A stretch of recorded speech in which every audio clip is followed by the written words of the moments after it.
Hello my YouTube family, welcome and welcome back to my new vlog. So first of all Hare Krishna to everyone. कैसे हैं आप सब? उम्मीद करती हूँ आप सब बहुत ही बढ़िया होंगे, खुश होंगे और अपने अपने काम पे व्यस्त होंगे। तो ये वीडियो बहुत पुराना है।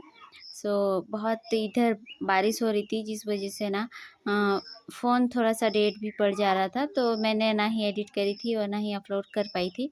तो मैं उस दिन 28 जून को मैं सुबह रेडी होकर गई ट्यूशन। उसी टाइम से थोड़ा क्लिप लिया था और वहाँ जाने के बाद मैंने जो है अगरबत्ती वगैरह जलाया, क्योंकि थोड़ा ठीक रहता है। अब जो पहले चला जाता है वो कर देते हैं। तो बस ऐसे ही मेरी मॉर्निंग की शुरुआत हुई। और जब भी मतलब आप भगवान के, मुझे लगता है कि थोड़ा सा अगर आप वर्शिप करते हो तो आप थोड़ा भगवान के नज़दीक जाते हो, इस टाइप से बस फील एक अच्छा सुकून सा लगता है। और चलिए एनीवेज, आप लोगों की पढ़ाई कैसी चल रही है? मेरी ठीक ठाक चल रही है, बहुत अच्छी भी नहीं।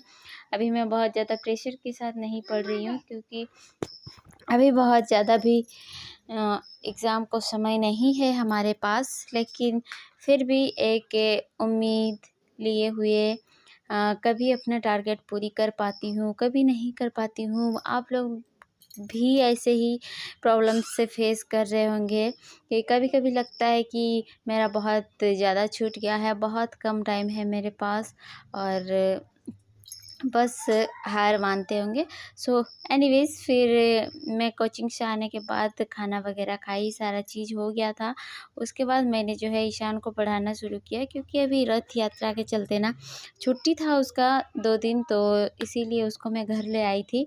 तो यहाँ भी उसको मैं पढ़ा रही थी और साथ ही साथ ये जो रेनकोट मैं उसके लिए लाई थी। अभी बारिश का सीज़न आ गया है तो इसीलिए तो लाई थी उसको। वो बार बार निकाल निकाल के पहन रहा था, तो मैं उसी को फोल्ड करके अच्छे से रख दे रही थी और साथ ही उसको मैंने पढ़ाया। तो बस मैं अभी आप लोगों को एक कमेंट का मैं रिप्लाई देना चाहूँगी कि वो आई डोंट नो जो भी नाम है उसका, बट उसने पूछा है कि अगर मेरा मैथ्स का सिलेबस लगभग ख़त्म हो चुका है और अभी 1-2 चैप्टर बाकी है, तो मुझे क्या करना चाहिए? रिवीज़न भी करना है।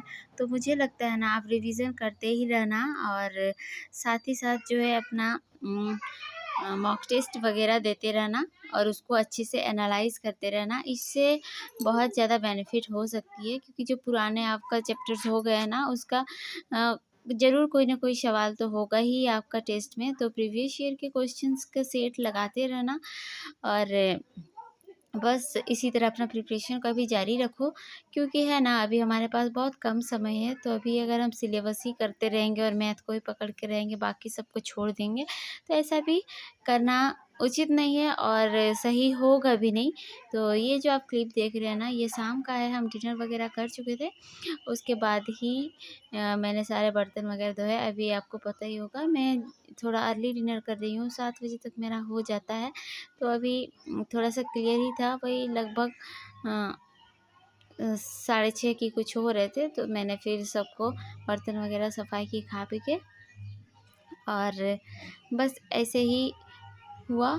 और मैं बोलूँगी कि आप प्रीवियस ईयर के मार्क्स लगाओ, ज़्यादा से ज़्यादा उसके सेट बनाओ और उसको एनालाइज़ करो से और टाइमर लगा के करना, और इससे बहुत ज़्यादा बेनिफिट होगा, ज़रूर होगा। क्योंकि प्रीवियस ईयर से हमें पता चलता है कि किस तरह के सवाल आ रहे हैं और वही तो हमें जानना है, और टाइम से टैकल कैसे करें, ये सारी चीज़ें भी जानना है। तो प्रीवियस ईयर का सेट के लिए आप ले सकते हैं ओसवाल बुक्स का। ये जो बुक है ये लॉन्च हो चुका है, तो 2025 के लिए इसमें सारे मतलब बहुत सारे 27 सेट दे रखे हैं। तो आप लोग इसको ज़रूर लीजिए। इसमें देखिए मेरे पास है, मैं इसी से अभी कर रही हूँ और ये बहुत बेनिफिट है। आप टाइमर लगा के 1 घंटे का उसमें आप करो अच्छे से, और फिर उसके बाद 1.5-2 घंटा इसको अच्छे से एनालाइज़ करो, कहाँ आपके गलती हो रहे हैं, कहाँ छूट रहे हैं, ये सारी चीज़ें आप मैनेज करो।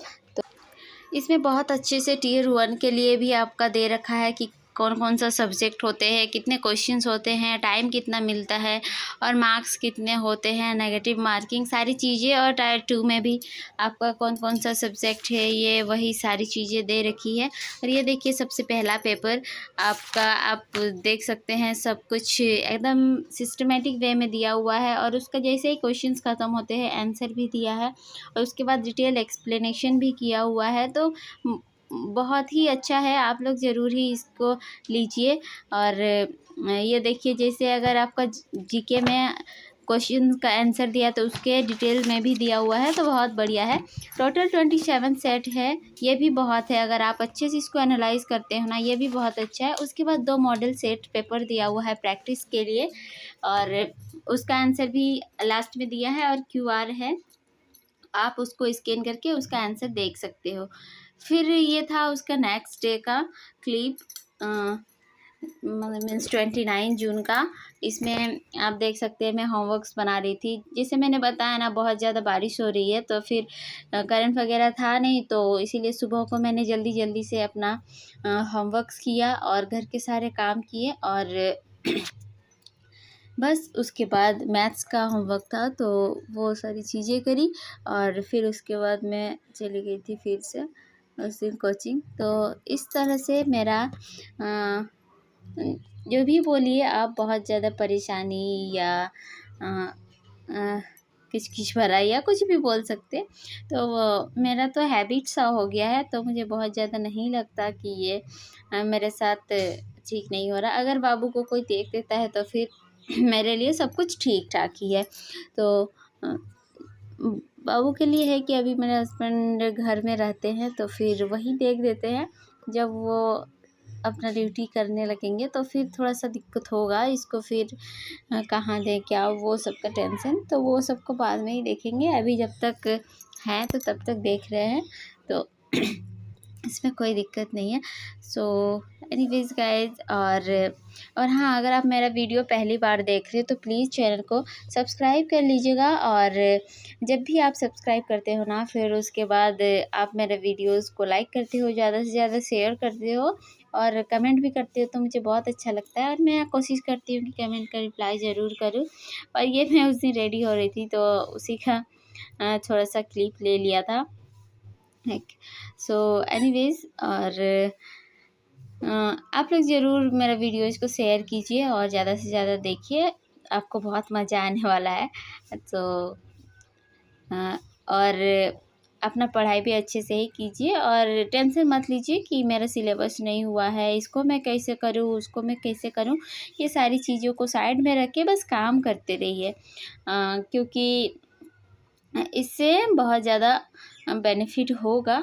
और प्रैक्टिस बोलते नहीं है, right practice max a man perfect. तो जब तक हम सही डायरेक्शन में प्रैक्टिस करेंगे नहीं तो फिर कुछ भी सही नहीं होगा। तो इसीलिए आप बुक परचेज़ कीजिए और प्रैक्टिस करना शुरू कर दीजिए और टाइमर लगा के कीजिए, ताकि 1 घंटे में ही हो जाए जितना हो सकता है, जिससे कि टाइम का पता चले। और कभी भी ऐसा मत सोचिए कि मेरे से नहीं होगा, हमेशा पॉजिटिव थिंकिंग रखिए कि नहीं, आज नहीं हुआ तो कल होगा, लेकिन ज़रूर होगा, ऐसे सोच के रखिए। और ज़्यादा प्रेशर लेके पढ़ाई भी मत कीजिए कि नहीं मुझे 8 घंटे 10 घंटे करना ही है। हाँ, अगर आप कैपेबल हो तो ज़रूर कीजिए, मैं नहीं बोलूँगी कि आप मत करो।